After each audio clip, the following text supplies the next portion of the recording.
the second game running, Cole Palmer has scored the most fortuitous, lucky goal you'll ever get in your life. Yes, man! Come on! Cole Palmer wins! What is a deflected goal? Get in, man! Get in! Palmer with the first time cross! And it's gone all the way in! An absolute shocker from the goalkeeper! Cole Palmer!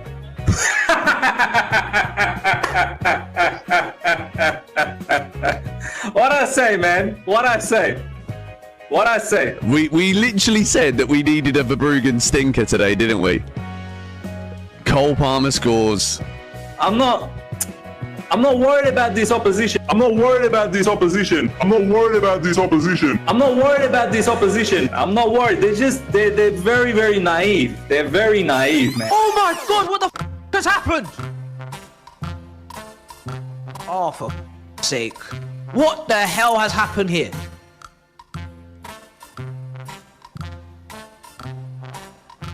What's happened? Oh my God, what's happened?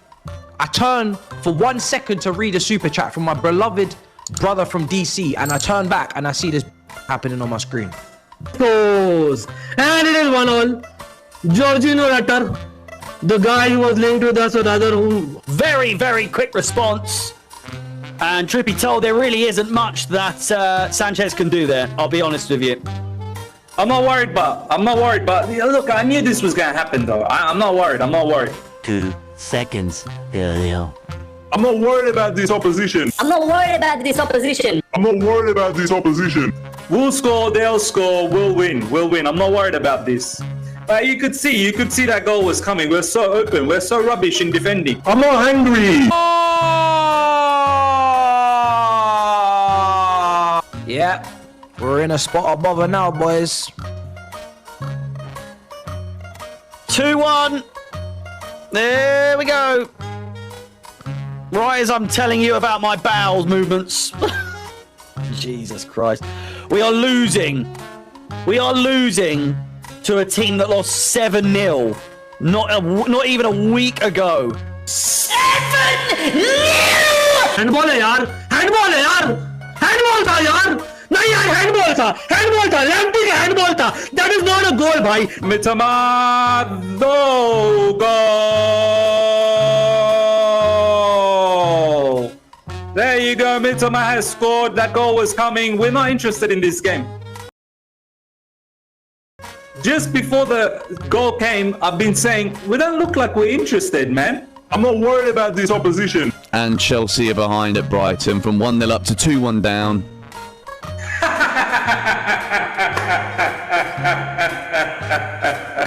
What I say, man? What I say?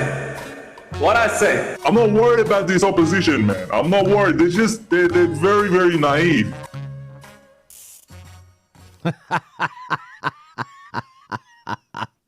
Welcome back to the Football Terrace. Hit like buttons, subscribe, get that bell notification turned on as well. Oh, the football gods were out in full force last night. The mocking of the goal. I'm not worried about Brighton. Just for them to come back and dunk on their heads. And it was... But the defense is bad. The defense is bad, but I ain't worried. I'm not angry. Oh, it was great. I love it. I love watching watch-alongs. And by the way, I don't do watch-alongs. I would be exactly the same whilst watching the game. I think that's why we all enjoy watch-along so much, because of that. But it was just brilliant to see the anger, the frustration. Brighton got beat 7-0 last week. And they had one shot on target in the entirety of the game. And Chelsea fans today are fuming. And I understand why, and I concur with their reasoning. I saw a stat. This is genuinely mad. Since the takeover in 2002, £1.1 billion has been spent on 39 permanent signings, and they're yet to win a trophy. Now, Chelsea are probably going to win the Conference League this year, probably, because the level of opposition in it is poor. Very, very poor indeed. However, no League Cup, no FA Cup, no league title race until the end of the season. since 2017. Chelsea fans have a very high standard for where they want their club to be. The volume of investment, the amount of players being purchased, it's now really starting to grind on the wider Chelsea fan base. You may agree with that, you may disagree with that. Leave us your comments. Let us know what you think and what you feel. Let's take a listen here to what Matisse had to say during the game, because there is a player who is now coming under increasing scrutiny from the Chelsea fan base. We got Sancho, who just does this. He just... Yeah? Just... touch, little touch, little touch, little touch, little touch, little touch. Nothing. Pass. Little touch, little touch, little touch, pass. No shots, no burst of pace, no change of direction, no nothing, no dynamism, no long shot, no just... Do you know, it's funny, right? I criticised Sancho when he was at Man United, and I stand by the majority of the criticism I gave. I could probably, if I went back and listened to it all, there'd probably be bits I'd pull out and go, actually, I was too harsh there, or no, that wasn't quite right. But generally speaking, I would stand by it. Didn't like the way he was treated by the football club towards the end. I thought it was a disgrace. However, what Chelsea fans are experiencing with him right now is a problem. He'll have moments in every game where there'll be a brilliant touch and turn, there'll be a great bit of skill. But it's his lack of want to attack the fullback and try and beat him. And I sometimes look at Sancho and, do you know, if you did that, yeah, you might have a lower a lower percentage completion rate on your dribbles. You'd have a lower duels won percentage because you might lose more. But you'd also win more. And there'd also be the opportunity of scoring more goals, and he just doesn't take those risks. And I understand the frustrations. And it isn't just Matisse calling this out. Big Chelsea account here, Janty, said, did Man United scam us? Now, look, first and foremost, no one got scammed. Everybody at Chelsea, every fan, every sporting director, the owners, the manager, everybody knew the struggles that Sancho had at Manchester United when you bought him. But remember, he started well. I thought he started very well in his first 2 to 3 months. What has gone wrong in that time? Now, by no means is Chelsea's last 10 games, the poor form, the poor results, the lack of wins, the lack of goals, a Jadon Sancho specific problem. But we see fans turning on Enzo Maresca, Sancho now getting this treatment. They're frustrated with what their goalkeeper has or kind of hasn't done. And let's take a little look here at what Carefree Lewis had to say after the game as well, because I think this is quite telling also. With all of the aimless play that we made within the midfield, going to the final third, not having a focal point and just reversing and recycling it backwards and sideways before crossing the ball into nobody. That's the story of our game. I could count like, what, 2-3 shots on target? There's actually one. Genuinely only one. And he was at Lewis is at the game, right? So it may not feel that way, but genuinely only one shot on target against Brighton. It's crazy. One Enzo shot at the end, the own goal, which was still a gift that we needed to get given to by a Brighton team that's got 2 wins in their last 12. A Brighton team that just got whooped 7-0. A Brighton team that's already questioning their own coach, with a fuck ton of injuries for themselves as well. And we're the ones that looked uninspiring. We're the ones that looked lifeless. Pathetic. Pathetic all round. Pathetic from the sporting directors. Pathetic from this manager, I'll call him out, because there was only ever one plan, and when it didn't work, we just kept doing it on repeat all match. Second half was the exact same thing as the first half. No fucking change there. Players, uninspiring.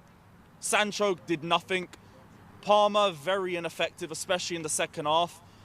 Nkunku, nothing, but he's not a 9. But we decided not to go and get a number 9. And I've said for ages, if I played João Felix in the 9, and we've gone and loaned him instead. And it's really interesting to listen to Lewis here, and go and check that out on Chelsea Fan TV, because some really good stuff on there about this. And look, all banter aside, like genuine problems. The manager looks slightly out of his depth at the moment, and he's learning and he's young. The players look poor, and the decisions at board level haven't helped. And this is, you know, Chelsea have gone from being on cloud 9 mid-December to mid-February, so 2 months later. It feels like their world is falling down. The sort of the sides are closing in around them. And sometimes it's never as bad as things seem, and they could go on a really good run. But big questions have to be asked. They just do. It is not good enough right now. I did see this claim on TalkSport, though, and I wanted to get your opinion on what Tony Cascarino, an ex-Chelsea player, has said here. There's loads of money at every level at Chelsea, okay? And you can make the point, well, that's lots of clubs now. Lots of top clubs are like that. But it feels like sometimes I just feel like the indulgence of what Chelsea has become and everyone earning good money, that sometimes I don't see the hunger that's needed in a side where the money just isn't the most important thing. Because everyone at Chelsea goes there, they're literally on big money. Right? Okay. And I just think it always makes me feel funny about the club as where the Chelsea... See, I saw this, and it's getting a bit of traction online, and I thought, no, this is where I'll defend Chelsea players. I don't think they've won only 3 of the last 10 games because they're being paid good money. Because City players earn good money, Liverpool players earn good money, Arsenal squad are on good money, and they're all better than this Chelsea team, and have been over the last 2 or 3 years, as an example. Most footballers at Premier League level earn exorbitant amounts of money, whether they're good, bad, or indifferent. Often when teams sometimes the teams that get relegated don't have the lowest wage bills. They can be higher. Other times the lowest wage bill go down. I think you can have individuals at times that can become a bit bloated on the success. They've made their money. Maybe they're not as hungry anymore. I don't see that Chelsea's issue is a lack of hunger due to being wealthy. Maybe you, the viewers, disagree with me. Maybe you agree with Tony Cascarino. I wanted to get your opinion on that take. Now, one thing I talk about a lot on the terrace, and I often get a little bit of stick for it, if I'm being honest, is, Terry, you can't police people's banter. And I think I always view that as you're misunderstanding what I'm saying. I'm never stating that you can't say that, as in it should be banned or illegal. I might make that joke that Elon Musk should, kick people off Twitter for bad football opinions, but it's a joke, right? I don't mean it. I wouldn't take it to the nth degree. But I saw this, and it made me die. This Liverpool fan, so first of all, there's a picture here from Everton yesterday, and they've got a banner with their 5 FA Cups on them in chronological order. And this Liverpool fan has quote tweeted it saying 06, as in 1906, as in 5 years after the Victorian era. Effing shameless. And this has had so much traction. The amount of Liverpool fans who have shared it, liked it, retweeted it, pushed it out. It made me laugh. And I'll tell you why it made me laugh. In the pursuit of shitting on Everton in the short term, you've just gone and removed 2 of your own league titles.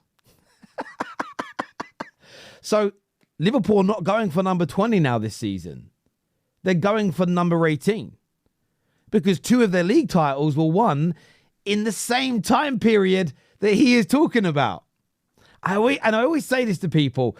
Don't damage your own club's legacy in the pursuit of winning a little battle now. And genuinely, I don't even know if it's banter. If you read his replies, people have challenged him. He is serious. He is genuinely serious. And there are people that do, and I think to myself, this is why it's stupid as well. When is the status, is it the status of limitations or status of limitations? You tell me in the comments. When do Liverpool's early Champions Leagues run out? In their world. When do they run out? How many more years are the 6 Champions Leagues all relevant? When does this happen? Because they're removing trophies that have come in the early 1900s. But when's the limit? I want to understand. I find it crazy. I genuinely find it crazy. You would take trophies away from your own football club to damage. In fact, you're taking more. You're taking 1 FA Cup away for 2 league titles. Imagine thinking 1 FA Cup is as valuable as 2 Prems or 2 first divisions. Same difference. Crazy to me. As ever, look, I want your thoughts. I want your opinions in the comments section below. Until next time, people, take care. Goodbye. God bless. And I'll see you all again soon. Peace.